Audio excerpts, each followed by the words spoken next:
கண்களை ஆண்டவரை நோக்கி பார்ப்போம். தேவாதி தேவனின் தானங்களுக்காக ஆவலுடன் அடியாரும் அன்பாக தேவாதி தேவனின் தானங்களுக்காக ஆவலுடன் அடியாரும் அன்பாக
எங்களோடு பேசும் நாங்கள் கேட்கிறோம்.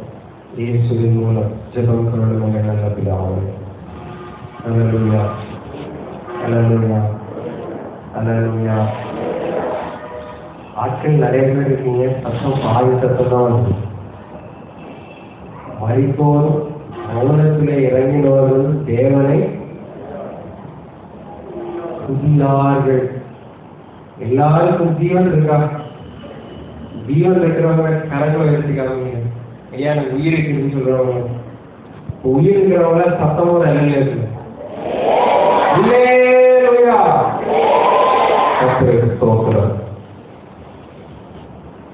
தியானத்திற்காக மீண்டும் வாசித்த வேத பகுதியை மறுபடியும் வாசிப்போம். மத்தேயு எழுதின சுவிசேஷம் 26வது அதிகாரம் 6 முதல் 13 வசனங்கள். மத்தேயு 26 6 முதல் 13.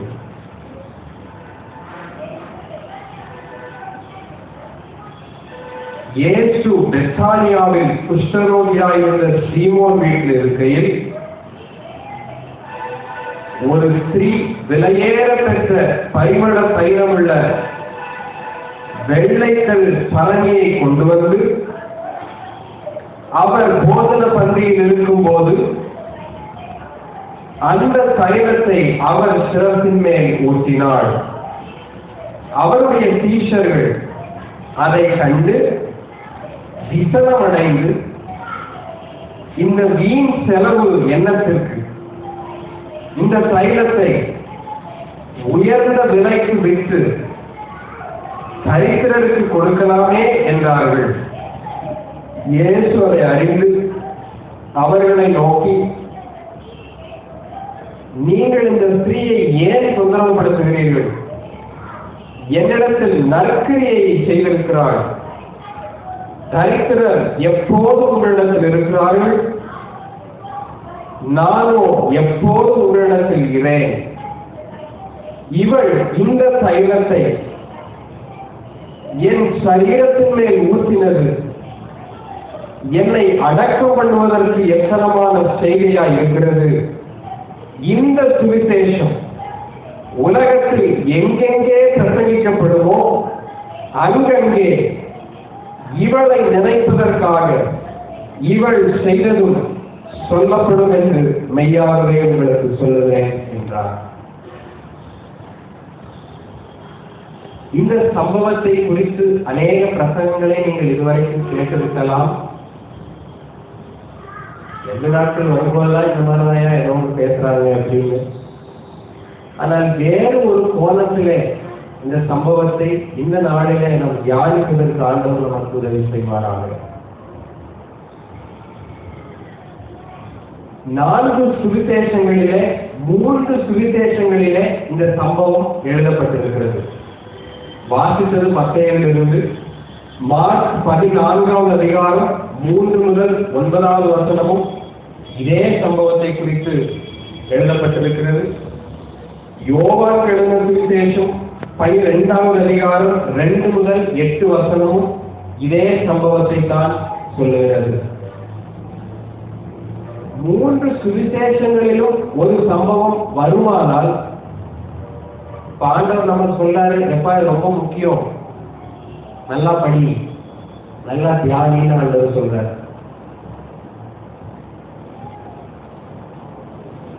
இந்த ஸ்திரீயை குறித்து நமக்கு தெரியும். 2 சுவிசேஷங்களில அந்த ஸ்திரீனுடைய பெயர் இல்லை. ஆனால் யோவான் எழுதும்போது அவருடைய பெயரை என்னன்னு சொல்லுகிறார்? என்ன சொல்றாரு? அந்த ஸ்திரீனுடைய பெயர் மரியாள். இந்த ஸ்திரீனிடத்துல என்ன இருந்தது? என்ன இருந்தது? விலையேற பெற்ற வாசிக்கிற வசனத்தில் விலையேற பெற்ற பரிமள தைலம் அவருடைய கையில இருந்தது. இன்னொரு சுவிசேஷம் சொல்லுகிறது நளதம் என்கிற தைலம் அவருடைய கையில இருந்தது என்று. எத்தனை ரூபாய்க்கு அந்த காலத்துல அதை விற்கலாமா? 100 பணத்துக்கு விற்கலாம். நம்மகிட்டையும் காலம் இருக்கு. எத்தனை பேர் சொல்றீங்க, ஐயா எனக்கு ஆண்டவர் நிறைய காலங்கள் கொடுத்திருக்காரு அப்படின்னு சொல்றாங்க. கரங்களும் ஏற்றுங்க. நிறைய பேருக்கு தாளந்தே இல்லையா? எல்லாருக்கும் ஆண்டவர் ஏதோ ஒரு தாளந்து கொடுத்திருக்காரு. அல்லேலூயா, அல்லேலூயா.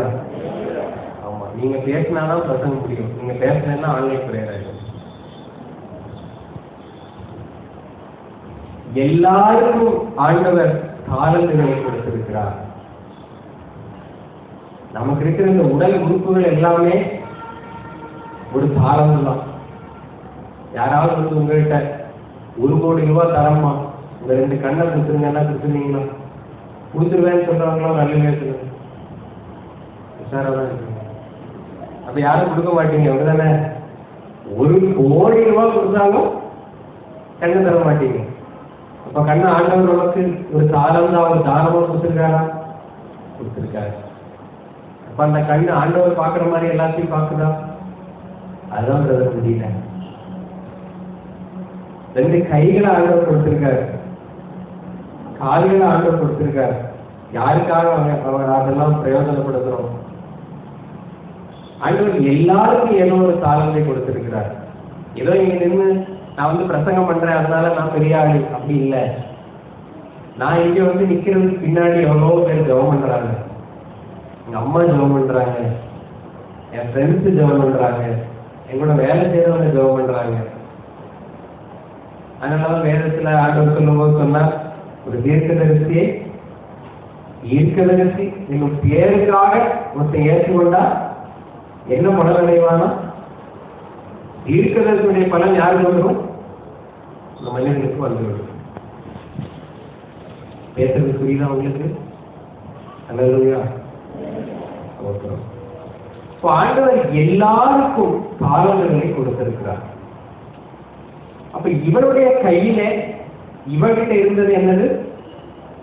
பரிமள தைலத்தை இவருடைய கையிலே வைத்திருந்தார். அப்ப அத இவள் என்ன செய்தாள்? எதற்காக அதை அவள் வைத்திருந்தாள்? ஏதோ ஒரு நோக்கத்தோட வச்சிருந்தாளா இல்ல சும்மா வச்சிருந்தாளா? அவ அதை ஆண்டவருக்கு கொடுத்துட்டா.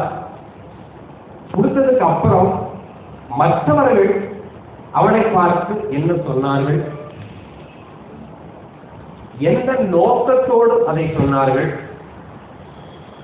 மற்றவர்கள் என்றால் அப்போஸ்தலர்கள் தான் சொன்னாங்க, வேற யாரும் சொல்லல, சபைக்குள்ள இருக்கிறவங்க.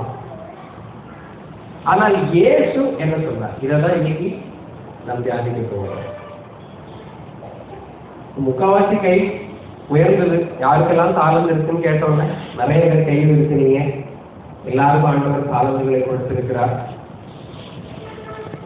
மார்க் 14வது அதிகாரம் 3வது வசனம் வந்தீங்க.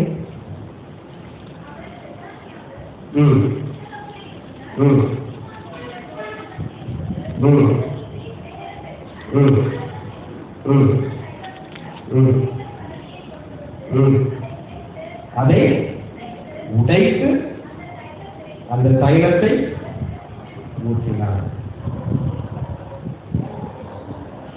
தைலம் அது வரைக்கும் எதுல இருக்குது? இதுல இருக்குது. நான் சொல்லிட்டேன், நீங்க பதில் சொல்லுங்கன்னா ஆன்லைன் கிடையாது. வெள்ளைக்கல் அரங்கில் இருக்குது. இந்த பேரெல்லாம் வரலன்னா டப்பான்னு வச்சுக்கணும். ஒரு டப்பாலாம் எது இருக்குது? தைலம் இருக்குது. அது எப்படி இருக்குது? மூடி போட்டு டைட்டா மூடி வச்சிருப்பாங்க. ஆனா அதனுடைய பர்பஸ் என்ன? தைலத்தினுடைய உண்மையான பர்பஸ் எதுக்காக அந்த தைலம் இருக்குது? எதுக்காக தைலம் இருக்கு? வாசனை வீசும்படியாக அந்த தைலம் இருக்கு. நம்ம சட்டையெல்லாம் போட்டுக்கிறோம். அந்த காலத்துல அபிஷேகம் பண்றதுக்கு அபிஷேக தைலம்னு உண்டாக்கி அந்த தலையில ஊற்றுவாங்க. தைலம் வாசனை பரப்பக்கூடிய ஒன்றாக இருந்தது. அது டப்பால அடைஞ்சு இருக்கிற வரைக்கும் யாருக்காவது பிரயோஜனம் இருக்கா? இல்லை. டப்பாக்குள்ள இருக்கிற வரைக்கும் தைலத்தினுடைய அந்த தைலம் எதுக்காக உருவாக்கப்பட்டதோ அது பிரயோஜனமே இல்லாம டப்பாக்குள்ளேயே தான் இருக்கும். அப்ப தைலம் எதற்காக உருவாக்கப்பட்டதோ அந்த பர்பஸுக்கு அது பயன்படணும்னா என்ன செய்யணுமா? டப்பா உடையணும். அல்லேலூயா, அல்லேலூயா. ஆண்டவர் நமக்குள்ளே நிறைய தாளந்துகளை கொடுத்திருக்காரு. ஆனா அந்த தாளந்துகளை எல்லாம் டப்பானாலும் கொஞ்சம் லூசா மூடி இருக்கும், நம்ம ரொம்ப டைட்டா மூடி உள்ளே இருக்கு.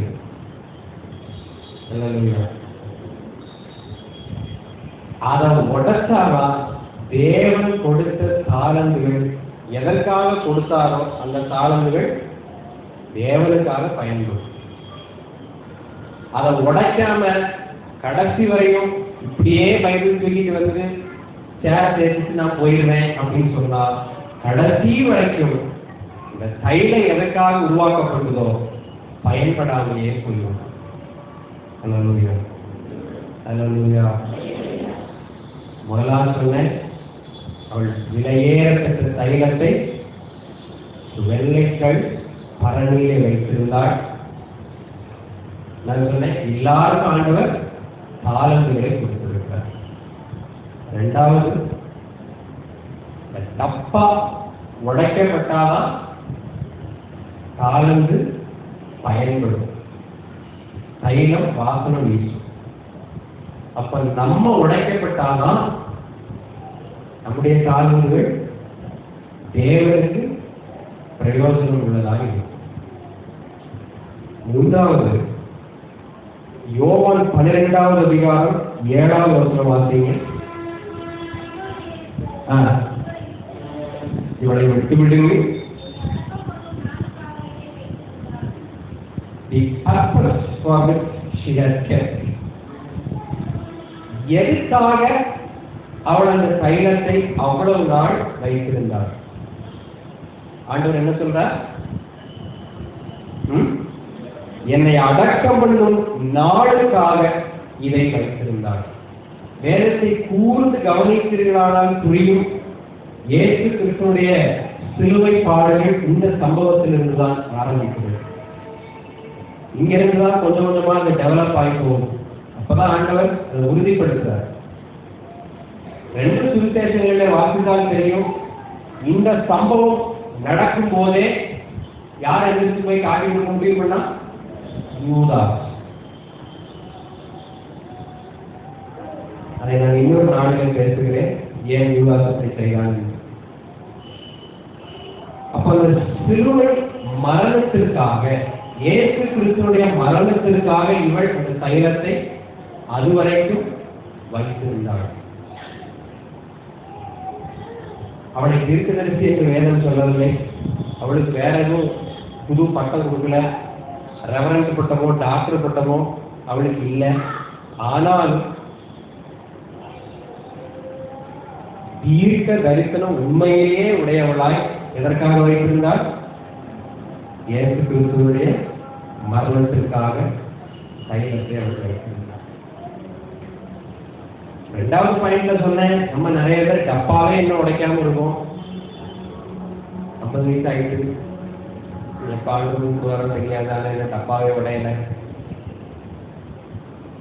இன்னும் சிலர் வேறு எதற்காகவெல்லாமோ நம்முடைய தாளந்துகளை பயன்படுத்தி கொண்டிருக்கிறோம்.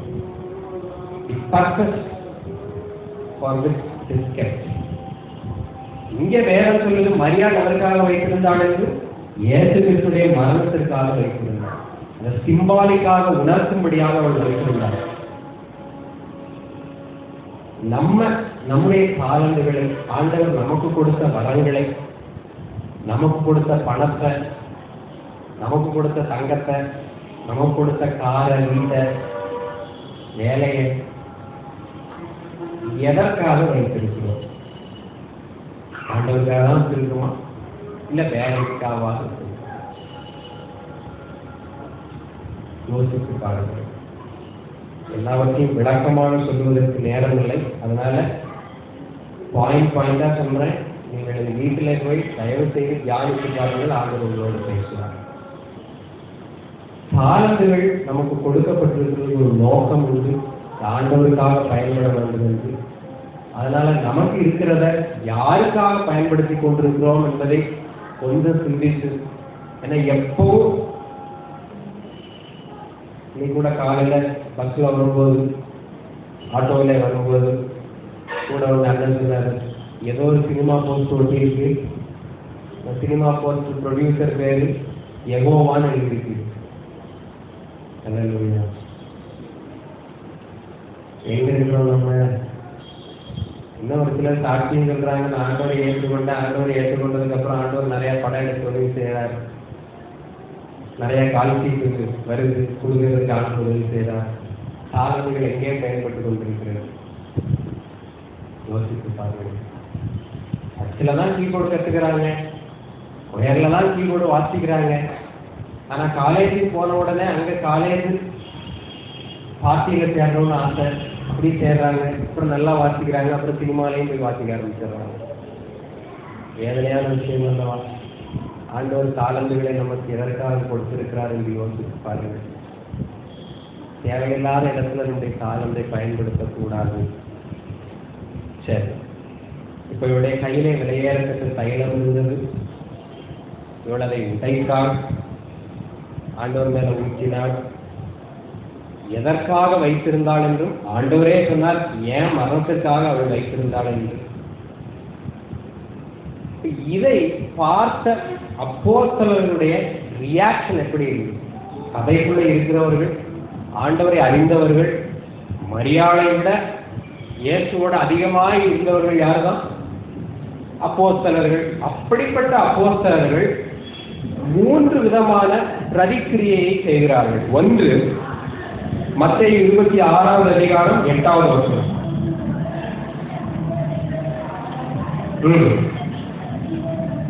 இந்த வீண் செலவு என்னத்திற்கு? மார்க் 14:4.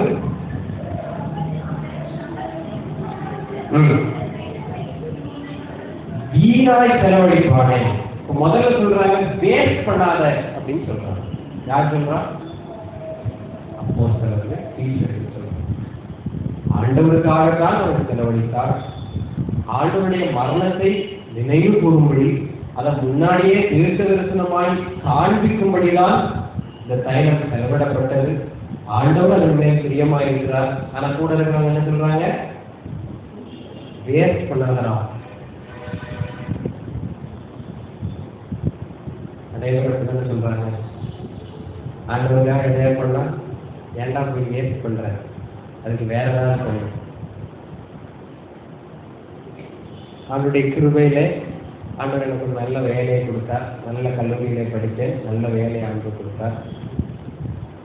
நல்ல வேலை கிடைச்சதுக்கு அப்புறம் நான் ஆண்டவர்கிட்ட ஏற்கனவே சொல்லியிருந்தேன், நீங்க தான் எனக்கு வேலை கொடுக்குறீங்க, நீங்க தான் எனக்கு சம்பளம் கொடுக்க போறீங்க, அதனால நீங்க எங்க கொடுக்கணும்னு சொல்றீங்களோ நான் அதை கொடுத்துருவேன். அப்போ மிஷினரிகளை தாங்க வேண்டும் என்று எனக்குள்ள ஒரு பாரம் இருந்ததுனால நான் போனேன். நான் 2 மிஷினரி தாங்கணும். சரி, அப்போ ஜெனரல் கோஆர்டினேட்டர் வீட்டுக்கு வந்தாரு. வந்து எல்லாம் கேட்டுட்டு இருந்தாரு. நானும் மனுஷன் தானே, அதனால உள்ள ஒரு நப்பாச, இந்த 80G என்னமோ சொல்றாங்களே அதெல்லாம் கிடைக்குமா? அது எப்படின்னா, நீங்கள் உங்களுடைய பணத்தை ஏதோ ஒரு அனாதை ஆசிரமத்துக்கோ இல்ல கல்வி கொடுக்குற ஒரு இடத்திற்கோ கொடுக்கும்போது அவங்க 80G எக்ஸம்ஷன் அப்படின்னு ஒரு லெட்டர் வாங்கி வைத்திருப்பாங்க அரசாங்கத்திலிருந்து. அப்ப நீங்கள் கட்டுகிற பணத்திற்கு வருமான வரி கிடையாது. நீங்க அப்படி போய் ஒரு 5000 ரூபாய் மாசம் கொடுத்தீங்கன்னா அந்த 5000 ரூபாய்க்கு என்ன பிடிக்க மாட்டாங்க? டாக்ஸ் பிடிக்க மாட்டாங்க, வருமான வரி பிடிக்க மாட்டாங்க. இப்ப நான் கேட்டேன், இதுக்கு 80G இருக்காங்க. அவர் சொன்னாரு, மிஷினரி தாங்கணும்னா இல்ல, ஆனா ஸ்கூலுக்கு ஹாஸ்பிட்டல் கொடுத்தீங்கன்னா இருக்கு அப்படின்னு. இருந்தாலும் அப்பவே ஏசப்பா பேதுருவை பார்த்து அப்பாலே போ சாத்தானேன்னு சொன்ன மாதிரி நானே என் மனசை பார்த்து அப்பாலே போ சாத்தானேன்னு சொல்லிட்டு, ஆண்டவர் எனக்கு மிஷினரி தான் தாங்க சொன்னாரு, அதையே தாங்குறேன், எனக்கு 80G கொடுத்தாலும் கொடுக்காட்டியும் அதே போதும்னு சொல்லிட்டேன். அப்ப என்னதான் ஆண்டவர் நன்மை செய்திருந்தாலும் இதயத்துல என்ன தோணுது? ஆண்டவருக்காக தான் செய்யறோம், இருந்தாலும் அது வேஸ்ட் ஆகாம அப்படி கூட கொஞ்சம் நமக்கு ஏதாவது நன்மை நடந்தா நல்லா தான் இருக்கும். வேஸ்ட் பண்ணாத அப்படின்னு சொல்றாங்க சுத்தி இருக்கிறவர்கள். பார்த்து இயேசுடைய தலையில தான் ஊற்றுனாங்க, வேற யாரும் தலையிலையும் போய் ஊற்றல. ஆனாலும் அவனை பார்த்து அப்போஸ்தலர்கள் எல்லாம் சொல்லுகிறார்கள், வீண் செலவு பண்ணிட்ட, வீணாக்கிட்டன்னு சொல்றாங்க. நீங்களும் பைத்தியக்காரர்களைப் போல தேவனுக்காக ஓடுவீர்களோ? உங்களை பார்த்து கூட இருக்கிற உங்களுடைய சபை மக்களே உங்களை பார்த்து அப்படிதான் பேசுவாங்க. பைத்தியக்காரி மாதிரி ஓடுறா பாரு, எப்ப பாரு பைபிள் தூக்கிட்டு, கவலைப்படாதீங்க. நல்லா சம்பாதிக்கிறா, என்ன வீடு கூட வாங்கல, காணி கொடுக்குறேன் எல்லாத்தையும் கொண்டு மிஷினரி கொடுக்குறேன்னு கொடுத்துட்றா. வீடு காரெல்லாம் வாங்கிட்டு செட்டில் ஆகிட்டு அப்புறமா கொடுக்கலாம்ல, வேஸ்ட் பண்றா பாரு எப்படி. கவலைப்படாதீங்க. மரியாதை பார்த்தோம் அப்படிதான் சொன்னாங்க, வேஸ்ட் பண்றா, வீண் செலவு செய்கிறாரு. பலக மனுஷன் சொல்லல, யார் தான் சொன்னா? 2வது மத்தேயு 26:9 வசனம்.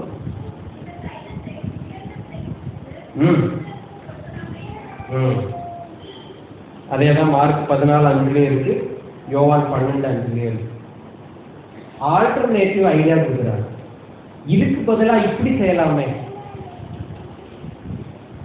என்ன சொல்றாங்க? இப்படி வீணா போய் இயேசுவோட தலையில கொட்டுறதுக்கு இதை விட்டு தரித்திரருக்கு கொடுக்கலாமே அப்படின்னு நமக்கு நிறைய பேர் ஐடியா சொல்லுவாங்க. சமீபத்துல ஒரு பிரசங்கத்துல கேட்டேன். ஒரு டிவி ஊழியக்காரருக்கு சொன்னாராம், நாங்க வட இந்தியாவிலெல்லாம் டிவி ஒளிபரப்பு பண்ண ஆரம்பிச்சிட்டோம். அதனால மிஷனரிகள் இங்கிருந்து அங்கே போய் கஷ்டப்படணும்னு அவசியம் இல்லை. நாங்கள் இங்கிருந்தே ஒளிபரப்புவோம். பட்டி தொட்டியெல்லாம் ஆளுடைய சுவிசேஷம் போயிடும்.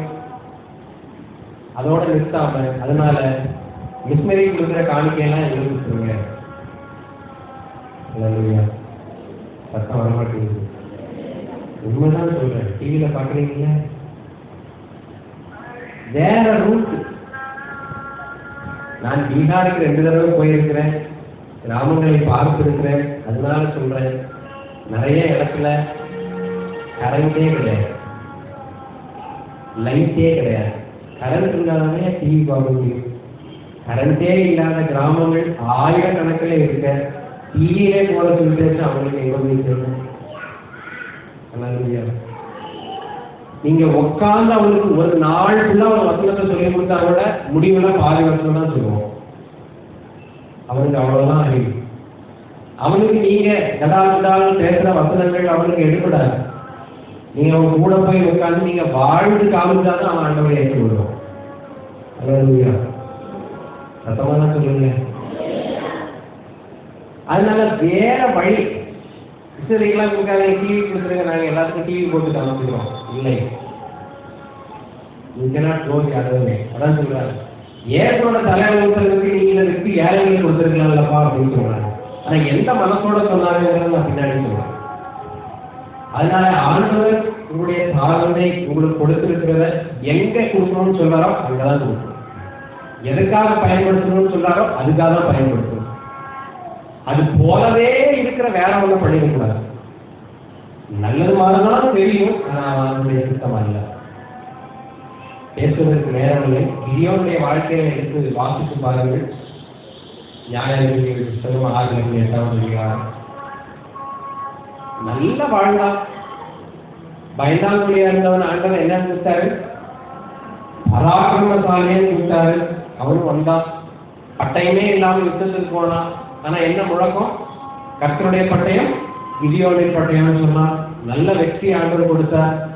ஜனங்களெல்லாம் வந்து கேட்கிறாங்க, ஐயா நீங்க எங்களுக்கு ராஜாவாயிருந்து. அப்ப கூட என்ன சொல்றான்? நான் உங்களை ஆள மாட்டேன், என் குமாரன் உங்களை ஆள மாட்டான், கர்த்தரே உங்களை ஆளுகை செய்வாரு. எல்லாம் கரெக்டா போயிட்டு கடைசியில ஒன்னே ஒண்ணு பண்ண என்ன பண்ணலாம்? ஏன் போட்டு உண்டாக்கணும். ஆவிக்குரிய காரியம் போலதான் தோன்றும். ஆர்வம் என்ன உண்டாக்கலாம்? கண்ணுக்குட்டி. 2 பேரும் தங்க தானே கணிக்க முடியாங்க. சொல்லுங்க, அம்மாவா இல்லையா? சொல்லுங்க. ஆரோனுக்கு என்ன காணிக்க கொடுத்தாங்க? தங்கம். கிதியோனுக்கு என்ன காணிக்க கொடுத்தாங்க? தங்கம். 2 பேருக்கும் தங்கம் தான் கொடுத்தாங்க. ஆரோன் என்ன செஞ்சா? கண்ணுக்குட்டி செஞ்சா. கிதியோன் என்ன செஞ்சா? ஆவிக்குரிய காரியம் போலவே தோன்றுதா? ஆரோன் கண்ணுக்குட்டி செஞ்சாப்பா. ஆனா கிதியோன் என்ன செஞ்சா? போட்டு செஞ்சான். ஆவிக்குரிய காரியம் போலவே தான் தோன்றும். ஆனா வேற என்ன சொல்லுது? கடைசியில அந்த ஏகோத்தினால என்னாச்சு? இஸ்ரவேல் எல்லாரும் சோரம் போனார்கள். எந்த ஜனத்தை கிதியோன் ரட்சித்தானோ அதே ஜனம் சோரம் போவதற்கு யார் காரணமாயிட்டா? கிதியோனே காரணமாயிட்டா. அதோட வேற நிக்கல மறுபடியும் சொல்றது, அந்த ஏகோத்து கிதியோனுக்கும் அவருடைய வீட்டாருக்கும் கண்ணியா இருந்ததுன்னு எழுதி. தானும் விட்டு குறைந்து வனத்தையும் சொல்லுங்க கிடைக்குமா? அதனால ஆண்டவர் இருக்குன்னு சொன்னா அதுதான். இதை விட்டுட்டு இதுக்கு பதிலா வேற ஏதாவது பண்ணலான்னு உங்களுடைய சிந்தையில யோசிக்காதவங்க. சொன்னாங்க இந்த தலையில ஊத்துறதுக்கு இதை விட்டுட்டு ஏழைங்களுக்கு கொடுத்துருக்கலாமே. ஆண்டவர் எதுக்கு சொல்றாரோ அதுதான். நம்மளாலாம் யோசித்து வேற காரியத்தை செஞ்சோம்னா அதுக்குரிய காரியம் போகலாம் தோன்றும், ஆனா வழிகட்டு போயிடும். 3வது மார்க் 14வது அதிகாரம் 5வது வசனம் வாசிங்க.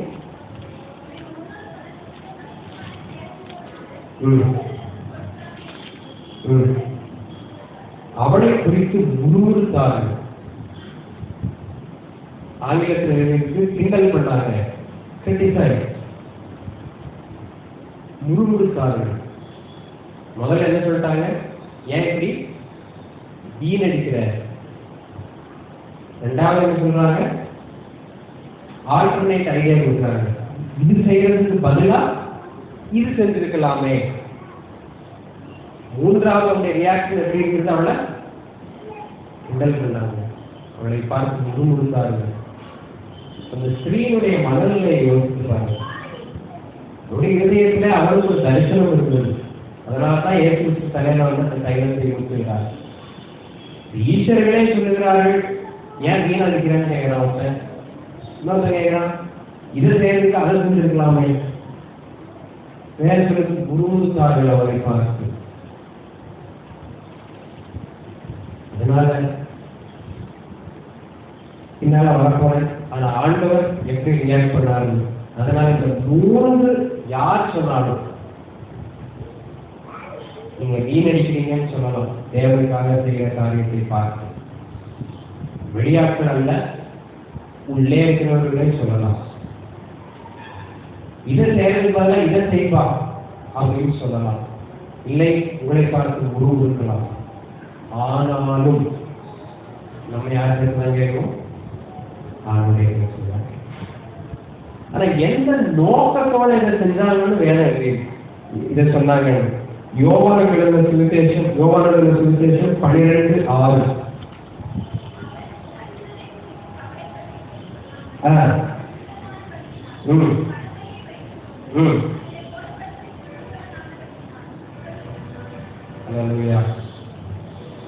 இவங்க ஏதோ ஏழைங்க மேல மனதுருகி, ஐயோ அவங்க நல்லது அவங்களுக்கு கிடைக்குமே அப்படிங்கிற ஒரு அன்புனாலேயோ நல்ல மனசுனாலேயோ யோவானது யூதாஸ் அப்படி கேட்டான்னு சொல்லுது. அப்படி ஒரு நல்ல மனசுல இந்த கேள்வி சொல்லல. இதுக்கு பதிலா அதை செய்ப்பான்னு சொல்லல. அவனுடைய நோக்கம் என்னதான்? அவன் யாரா இருந்தாலும் சொல்லுது, திருடன்னு சொல்லுது. வேலை நிறைய பேர் இன்னைக்கு அப்படிதான் இருக்காங்க. அவைக்குரிய காரியம் போல விதத்துல கொள்ளையிடுகிறார்கள், திருடனா இருக்கான்.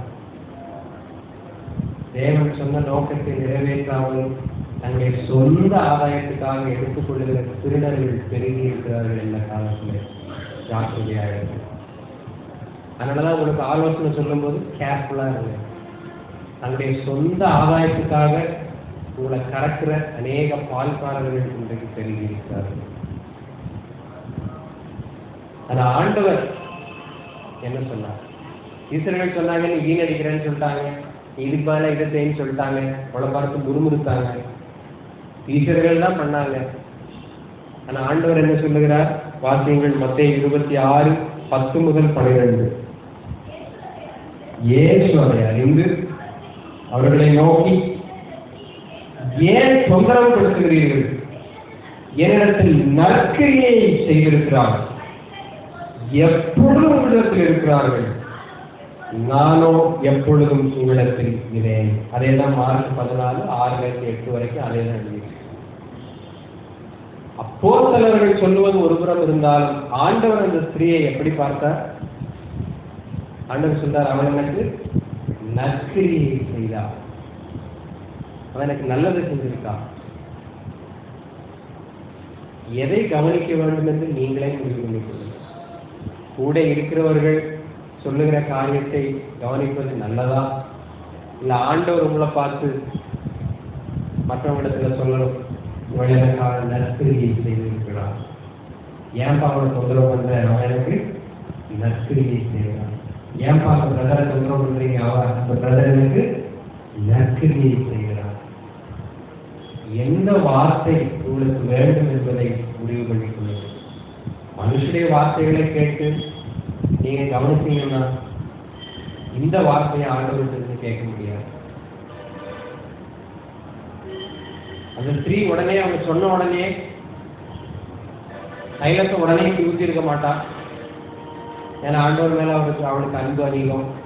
அதனால மெதுவா உடச்சு கொஞ்சம் கொஞ்சமாக தான் ஊற்றிருப்பா. உடைக்கும் போதே அவங்க முறுமுறுக்க ஆரம்பிச்சிருப்பாங்க. ஒருவேளை அவர் பாதியிலே நிறுத்திட்டு போயிருக்கலாம். ஏன்னா யார் தான் சொல்றா அதெல்லாம்? டீச்சர்கள் தான் சொல்றாங்க, அப்போஸ்தலர்கள் தான் சொல்றாங்க. இயேசுவினிடத்துல கூட இருந்து அவருடைய வசனங்களை கேட்டு கற்றுக்கொண்டவங்க தான் சொல்றாங்க, நீ வீணடிக்கிற, போய் தரிசனத்துன்னு சொல்றாங்க. அப்ப கூட அவன் பாதியில நிறுத்திட்டு போயிருக்கலாம். அதனுடைய வேதனை இப்படி சொல்லவில்லை.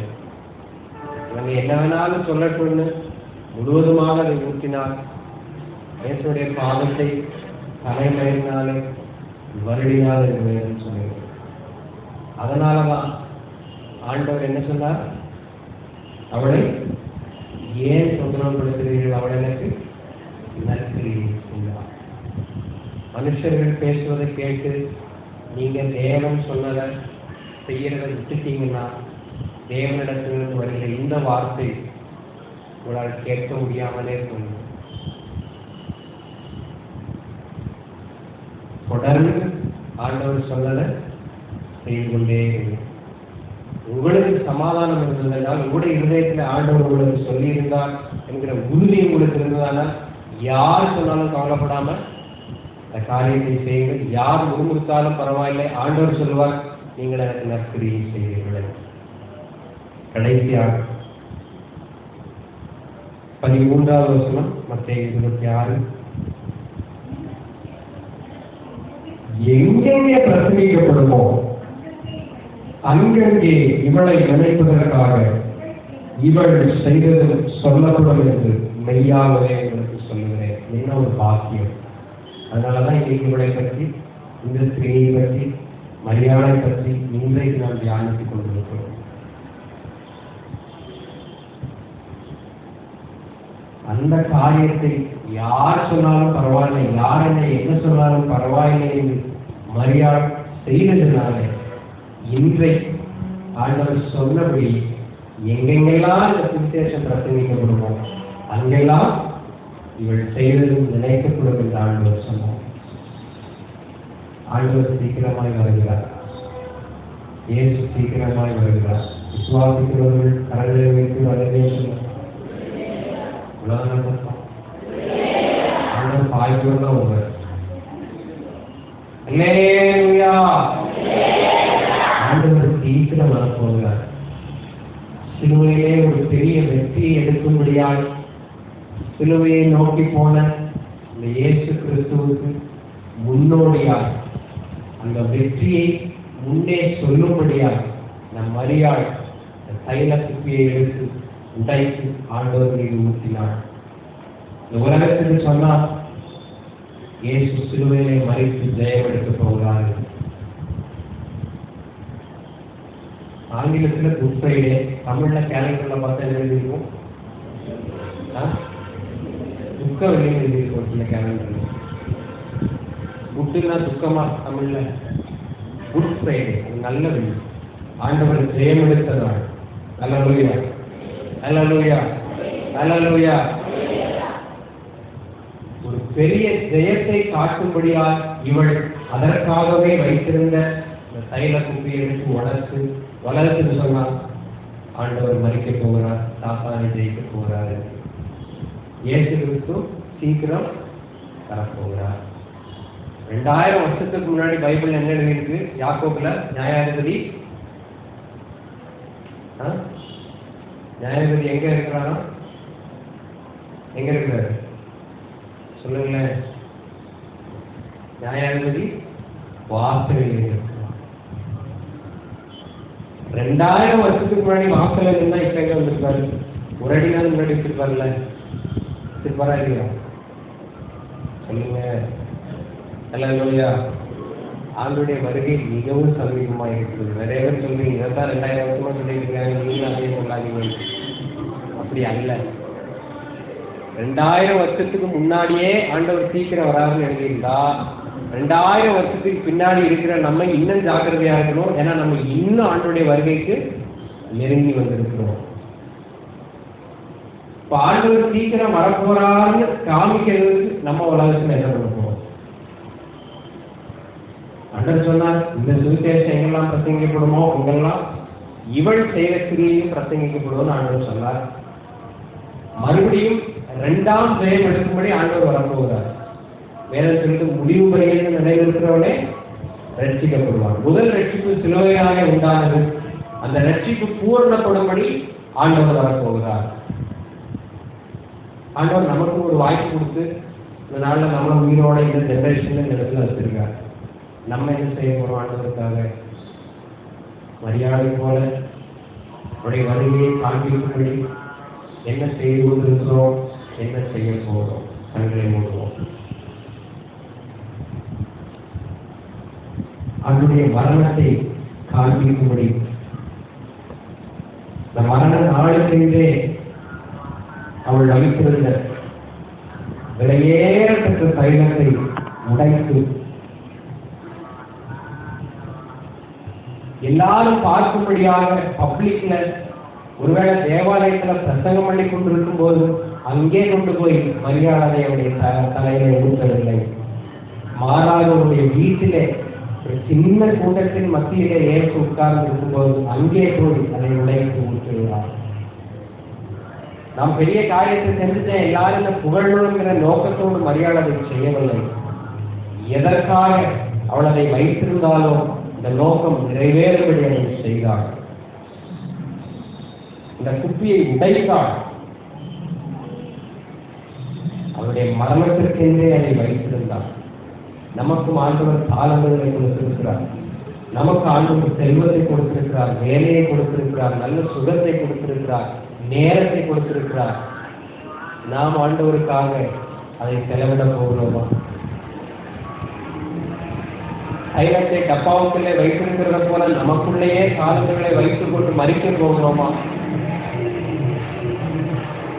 இல்லை, இந்த குப்பியை உடைத்து வாசலை வீசும்படி ஆண்டவருக்காக அதை செலவிட போகிறோமா? அதை அவள் ஆண்டவருடைய மரணத்திற்காக வைத்திருந்தாள் என்று ஆண்டவரே சொல்கிறார். அவளை வைத்திருந்ததற்கு ஒரு நோக்கம் உண்டு. நாம் நம்முடைய காலங்களை உபயோகப்படுத்துவதற்கு நமக்கு நம்முடைய வாழ்க்கையில் ஒரு நோக்கம் இருக்கிறதா? யோசித்து பார்க்கிறோம். அப்போஸ்தலர்கள் எல்லாம் அவளை பார்த்து 3 விதமான ரியாக்ஷனை கொடுக்கிறார்கள். ஒன்று, அவளை பார்த்து சொல்லுகிறார்கள், ஏன் நீ வேஸ்ட் பண்ற, வீரடிக்காத என்று சொல்லுகிறார்கள். இதற்கு பதிலாக இதை அறுக்கிறதுக்கு கொடுத்திருக்கலாமே என்று வேறொரு காரியத்தை அவளுக்கு செய்யும்படி சொல்லுகிறார்கள். அவளை பார்த்து எல்லாரும் முழுமுறுக்கிறார்கள். ஆனால் ஆண்டவர் அவளை பார்த்து சொன்னார், இவள் எனக்கு நற்கிரியை செய்தாள், இவள் எனக்கு நற்கிரியை செய்தாள். மனிதர்கள் பேசுகிறதை கேட்டு ஆண்டவருடைய வார்த்தையை கேட்காதபடி இந்த வாக்கியத்தை இழந்ததற்காக ஆண்டவர் சீக்கிரம் வரப்போகிறார். மனுஷனுடைய சத்தத்தை கேட்டு தேவ சித்தத்தை செய்யாதபடி நீங்கள் உங்களையே தடுத்து விடுவீர்களாகிறார். கடைசி எக்காலம் துணிக்கும் அந்த சத்தம் நம்முடைய காதுகளிலே கேட்காது. கடைசியாக வாசிப்போம். உலகத்தில் எங்கெங்கெல்லாம் அந்த சுவிசேஷம் அறிவிக்கப்படுகிறோம், அங்கெல்லாம் அந்த ஸ்திரீ செய்த இதுவும் நினைவு கூறப்படுகிறது. ஆண்டவர் சீக்கிரம் வரப்போகிறோம். எல்லா ஸ்திரீயையும் வெளியரங்கமாக்கும்படி என்னுடைய ஆண்டவர் வரப்போகிறார். மனுஷன் ஒரே தரம் மறிக்கிறது, பின்பு நியாயத்தின் படைகளும் அவனுக்கு நியமிக்கப்பட்டிருக்கிறது என்று வேதம் சொல்கிறது. எல்லாரும் ஆண்டவருக்கு முன்பாக நின்றுதான் வேண்டும். நம்முடைய உண்மையான ரூபம் அங்கேதான் தெரியும், அங்கேதான் வெளிப்படும். அப்ப ஆண்டவர் சொல்லுவார், அவளை பார்த்து, இவன் எனக்காக நற்கிரியை செய்யும், இவன் எனக்காக நற்கிரியை செய்யும். எல்லாரும் பாருங்கள், ஆண்டவர் சொல்லுவார், எந்தன் பூமாலைக்கான சிந்தை பெருதையோ எந்தைக்கு காண்பேனோ, எந்தன் பூமாலைக்கான சிந்தை பெருதையோ எந்தைக்கு காண்பேனோ,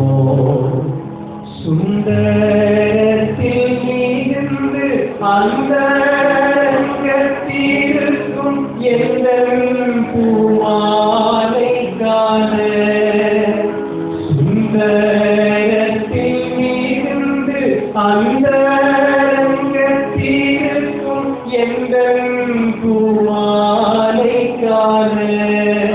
அழகுடைய அன்னை இயேசுவை காண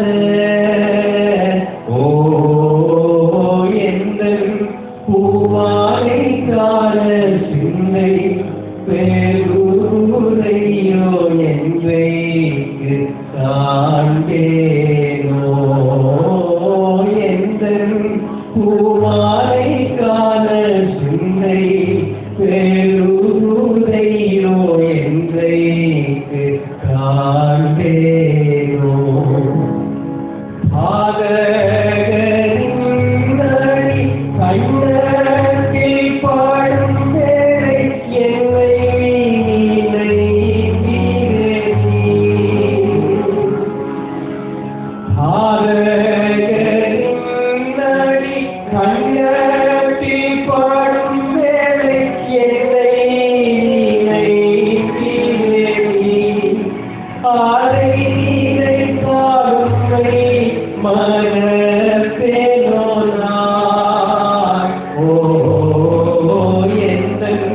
பூமாலைக்கான சிந்தை பெருரையோ என்றைக்கு காண்பேனோ எந்தன் பூமாலைக்கான சிந்தை பெருரையோ என்றைக்கு காண்பேனோ. அன்றுவரே சீக்கிரமாக வரப்போம். இனி காலம் செல்லாதவர்களுடைய சீக்கிரமாக வரப்போகிறேன். வேதம் சொல்லுகிறது, வருகிறவர் இன்னும் கொஞ்ச காலத்தில் வருவார், அவர் தாமதம் பண்ணார் என்று வேதம் சொல்லுகிறது. நீ சீக்கிரமாய் வரப்போகிறேன். விலையேறப்பட்ட தைலத்தை வைத்திருந்த மரியாள் உமது மரணத்திற்காக அதை வைத்திருந்தாள் என்று வேதம் சொல்லுகிறது. ஆண்டவரே, எங்களுக்கு நீர் அநேக தாளந்துகளை கொடுத்திருக்கிறீர், செல்வங்களை கொடுத்திருக்கிறீர், நேரத்தை கொடுத்திருக்கிறீர். அதை உடைய வருகைக்காக நாங்கள் உபயோகப்படுத்துகிறோமா என்று சிந்தித்து பார்க்க இருக்கின்ற நேரத்தில் எங்களோடு பேசுகிறபடி நான் சொல்கிறேன். கூட இருந்த அப்போஸ்தலர்கள் அவளை கேவலமாய் பேசினாலும் அதை குறித்து அந்த ஸ்திரீக்கு கவலை இல்லை. அவர்கள் என்னை பார்த்து வீணாய் செலவிடாதே என்று சொன்னாலும் பரவாயில்லை, இதற்கு பதிலாக நீ இதை செய்தால் நலமாயிருக்கும் என்று எனக்கு ஆலோசனை சொன்னால் பரவாயில்லை, என்னை பார்த்தவர்கள் முறுமுறுத்தால் பரவாயில்லை, எனக்கு அதை பற்றி நான் கவலை இல்லை. நான் உங்களுடைய மரணத்திற்கென்று வைத்திருந்த அந்த தைரியத்தை நான் அவருடைய தலையிலே ஊற்றுவேன். உங்களுடைய வருகை சென்று என்னவெல்லாம் எங்களை செய்யும்படி என்னுடைய ஆண்டவர் ஏறுகிறோ அதை நிச்சயமாய் செய்வோம். ஆண்டவரே, யார் எங்களை குறித்து என்ன பேசினாலும், யார் எங்களை குறித்து என்ன சொன்னாலும் எங்களுக்கு அதை குறித்து கவலை இல்லை. நீர் எங்களை குறித்து என்ன சொல்லுகிறீர்கள் என்று மாத்திரம் நாங்கள் கவலைப்பட எங்களுக்கு உதவி செய்யும். இந்த ஸ்திரீயை பார்த்து, இந்த ஸ்திரீயை வைத்துக் கொண்டு மற்றவர்களை பார்த்து ஆண்டவர் சொல்லி, இவள் எனக்கு நற்கிரியை செய்திருக்கிறார்.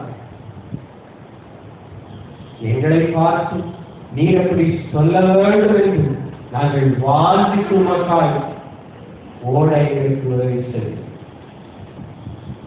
கடைசியில என்ன ஒரு ஆனந்தம்! என் ஆண்டவர் சொன்னேன், இந்த உலகத்துல எங்கெல்லாம் சுவிசேஷம் பிரசங்கிக்கப்படுகிறதோ அங்கெல்லாம் இந்த ஸ்திரீ எனக்கு செய்த இந்த காரியம் சொல்லப்படுகிறது. ஒரு நாளிலே கிரியைகள் எல்லாம் வெளியரங்கமாக, ஒருவேளை இப்பொழுது நாங்கள் அந்தரத்திலே செய்து கொண்டிருக்கிறோம் என்று நினைக்கிறோம் ஆண்டவரே, ஆனால் ஒரு நாளிலே அது எல்லாம் வெளியரங்கமாய் வருகிற அந்த நாளிலே என்ன நடக்கப் போகிறது என்பதை சிந்திக்கிறவர்களால் நாங்கள் மாறிவிட எங்களுக்கு உதவி செய்யும். எங்களுடைய கரத்திலே தாழ்த்தி ஒப்புக் கொடுக்கிறோம். வந்திருக்கிற ஒவ்வொருவருடைய கரத்திலே ஒப்புக் கொடுக்கிறோம். மரியாதை போல, ஆண்டவரே, இந்த ஸ்திரீயை போல எவ்வளவு விலையேறப்பட்ட காரியம் வைத்திருந்தாலும் உடைய வாழ்க்கையில உமக்கு அதை செலவிடாவிட்டார் அதனால ஒரு பிரயோஜனம் இல்லை என்று அறிந்து உமக்காக உடைய தாளங்களை தங்களுக்கு இருக்கிறதை உமக்காக செலவு செய்யும். நீர் இந்த பிள்ளைகளை பலப்படுத்த வேண்டும் என்று சொல்லியிருக்கிறார். யாருடைய பேச்சையை கேட்டு சோர்ந்து போய் உடைய சித்தத்தை விட்டு விலகிவிடாதபடி முடிவு பரியந்தம் உடைய சித்தத்திலே நிலைநிற்கும்படி இவர்களை பலப்படுத்துவீராக. கடைசியிலே உண்மையில் உத்தமமான ஊழியக்காரரை நீ நன்மையிலே பிரவேசி உடைய வாயிலிருந்து வருகிற அந்த வார்த்தையை இவர்கள் கேட்கும்படியாக வாழ்வித்து கடைசி வரை ஓடுவதற்கு இந்த பிள்ளைகளுக்கு தலைவர் சொல்கிறார். எந்த நோக்கத்தோடு தேவையோடு பிள்ளைகளிடத்திலே வந்திருக்கிறார் என்று நீர் அறிவீர். நீர் அவர்களோடு பேசி இருக்கிறீர். தொடர்ந்து எங்களோடு 3 நாட்களும் பேசி உதவி சகல துதிகர மகிமைக்கு செலுத்துகிறோம். இயேசு கிறிஸ்துவின் நல்ல நாமத்தில் ஜெபம் கேளுங்கள். பரிசு